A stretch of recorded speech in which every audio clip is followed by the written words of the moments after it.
Hi, I'm Alec Koenig, founder and CEO of Settle. Prior to Settle, I worked at a firm for 4 years where I noticed firsthand how hard it was to scale a brand once you found product market fit. So we decided to start the company in 2019 with the mission of really taking the friction out of scaling your brand. We launched our product in June of last year with just a few companies, but we've been scaling it very quickly, all through word of mouth, to be working over 300 brands such as Italic, Jambies, Lensable, Branch Furniture, and many others. So what do? We're combining accounts payable platform with working capital to really make the most modern and elegant cash flow management system out there. So how do we do it? I think the best way is to share my screen and walk you through it. So this is the platform. It's all web-based, mobile web as well. So the core functionality is making it easy to ingest invoices. So we'll generate an email address where you could CC or forward invoices to. You can manually upload them, import them from your accounting software, whatever is easiest. So what happens then is we'll ingest that invoice. We'll show it here on the left side. We'll break down the key pieces of information here on the right side to enable one-click pay and scheduling. And then you could go classify it to your accounting software just so it syncs properly. And then we have other things like you could split a payment. So let's say you need to do 50% down, 50% later. You could do that all from one invoice. So that's easy. But the unique thing that we do is something that's called extended payment terms. So in addition to being able to just pay or schedule normally, you could go in and extend the terms, meaning we'll actually pay your vendor with our own money on the date that you select. We'll charge you an extension fee on that day, and then we'll schedule a payment from your bank account to ours 30 days later. And as this payment comes due, you could always roll it over another 30 days for the same fee. So most of the brands we work with extend to 60 days, but technically you go up to 120. So here we're really trying to align your revenues with your COGS to make you more cash efficient. So why do this? Generally you have a big cash flow gap from buying inventory or spending marketing. So this way you don't have to worry about that and pay that once you get revenue from those sales. In addition, if the company is doing any B2B or wholesale, we have this receivables tab here. So here you can upload a purchase order invoice to one of your buyers, and we could factor that, meaning we would pay you immediately for it, and then we could take the collections work off of your plate, just so you don't have to chase down these payments. From a pricing perspective, if you're doing 10 payments or less per month, it's free. And then if you're doing 11 to 50 per month, it's $90 to the company. So there's no per seat pricing. You can invite anyone that you want. And then all transaction costs are free. So a lot of our companies pay suppliers internationally, so we're able to save them on wire fees there. And we also do FX at no cost. So if you need to pay in different currencies, we got you. And our payment times are much quicker than other platforms. So we'll pay out either same day or next day. So your vendors will get paid sooner and they're not there just waiting for it.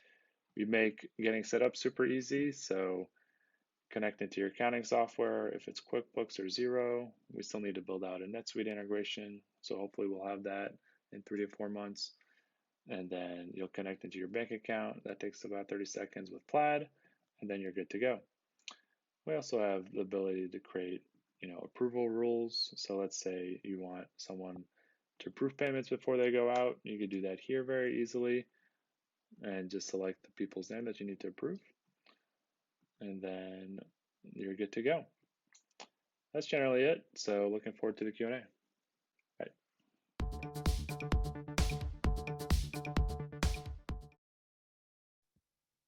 Alec, how you doing? Hello, I'm hello. good. It's so great to have you back on with us. That was also, it was cool because you led the session earlier. So to actually be able to jump into what you've built was very helpful. Hi. It's always weird to hear your voice from a recording. So Totally. It's also an interesting proposition for us. I was laughing because normally at our live events, you might have 150 to 200 people standing, whereas we have that now virtually, but you don't actually get to see everyone's beautiful faces. So that's not Always the best. But I'd love to actually jump right in. You built something knowing the core problems that this industry is having, and the fact that you even built out, a factoring solution, I think is really interesting. It's something I've always thought would be, and even talked about among our team members. So I'd love to actually hear about your personal background Yeah. and your role in this industry, what brought you here, and just contextualize, the mission. Yeah, so after college, I joined Capital One just as a business analyst. I had no idea what that meant at the time. I remember just Googling. I was like, I don't know what this means, but I joined and I stayed there for 6 years, just in various credit roles. So just really focused on like underwriting, marketing, things like that. So I did like auto loans to personal loans to personal checking accounts. And then I just got really bored because, working at a big company, like things move slowly. And I got really infatuated with startups. So it's like the best way to learn about startups to join one. So I ended up joining a startup in LA that's focused on mortgages. And I just, even though like I have nothing to show for it, like it doesn't exist anymore, like I just had such a grand time and just learned so much. So that's at that point I was like, well, I think I'm only going to be working for startups from here on out. And then I found my way to Affirm, the e-commerce lender, and I was the first credit person there. So I just built out that function. So just really focused on like consumer underwriting, pricing, portfolio management, things like that. And stayed there for 4 years. So grew out the team there. And then at the 4 year mark, I was just looking back at my time and it was no longer a startup. It was like 900 people. So I was like, well, this is definitely slower than it used to be. So that's when I decided to start Settle. Really just, talking to some of these merchants. But more importantly, I was using some like accounting software to pay bills. And I was like, oh, this is the thing I want to spend the least amount of time on. I wish someone would just build this. And then it dawned on me like, hey, maybe I should just do that. So that's what kicked us off in late 19. You work with so many great brands. What types of brands are seeing the most value out of your platform, and what stages is it upon launch? Would love to hear who's best for this. Yeah, we're definitely not like looking for specific brands just because we don't have like any, this might be like our first like marketing event, if you will. So we don't have any salespeople, we don't have any marketing, so just all like word of mouth. But we find most brands are doing between like 1 and 10 million in revenue. We definitely have some like in the 50 range, and then like a bunch below that as well. So yeah, kind of anything really works, and we'll just like evaluate the business on its own right. So we don't like any like hard and fast rules like, oh, we don't do this, we don't do this. So we just like evaluate anyone that we can. And we're still a startup ourselves, so it's tough for us to say no to customers because like a customer means a lot to us. So I absolutely relate.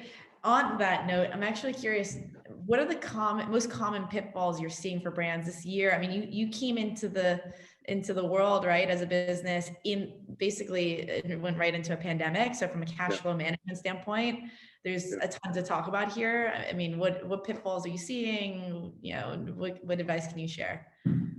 Yeah, definitely. Since we launched in COVID, I think all the like e-commerce and CPG companies saw like a 30 to 40% boost, maybe. So, very common thing that we heard from the founders were they're just out of stock all the time. Mhm. So like they have these customers that want to buy it, but they just can't deliver it. And then like they'd have to like go turn off their marketing because like, hey, we don't have anything to sell. So the kind of like being out of stock was kind of the biggest like issue for those customers, just leaving money on the table. So I think the way we've been able to help them is like, hey, you can buy more inventory since you're not using your cash for it. And then because you're buying more, you could get like cheaper per unit costs, you could get cheaper shipping costs. So like effectively, like you just become more profitable just by using it, which was like the biggest learning for us. So just making sure like you have enough inventory for the customers that actually want to buy your products. Mm. I mean, on that point, sales forecasting is so important. Obviously, it was got a little difficult with all the Yeah. irregularity. How should brands that are just launching and have no data forecast? Yeah, it's definitely a tough one. If you're just launching, you probably don't want to like put too many chips on the table, given that you don't know what's going to happen. So it's probably smarter just to test with like smaller batches, and especially test different marketing strategies as well, because you don't know what's going to stick. Um, so just make sure you have like the flexibility to like make sure you're learning, because that's like the most important thing. Like you don't want to just like optimize for revenue out of the gate. Like you want to figure out what works efficiently and effectively, and then once you kind of identify the strategies, then you could like pour more fuel on the fire. So you definitely don't want to like make a big bet on what you think might works, but you actually don't have any idea if it'll work. So we're coming up on time, which makes me really sad. These are like speed rounds, and I never Yeah. get quite enough. Do you have any final thoughts, tips, comments that you'd like to share with the community that's listening in before we shift? Yeah, like we're one provider out there, but we're not the only one. So definitely do your homework and research. And yeah, there's a lot of great tools out there, and I think the ecosystem is growing. And I think a year from now there'll be even more tools to really help these founders scale. So yeah, just talk with people you trust and see kind of what they're using.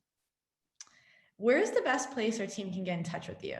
Because I'm sure there's a lot of curious minds now having heard and better understood the platform. Yeah, settle.com. Just feel free to schedule a demo.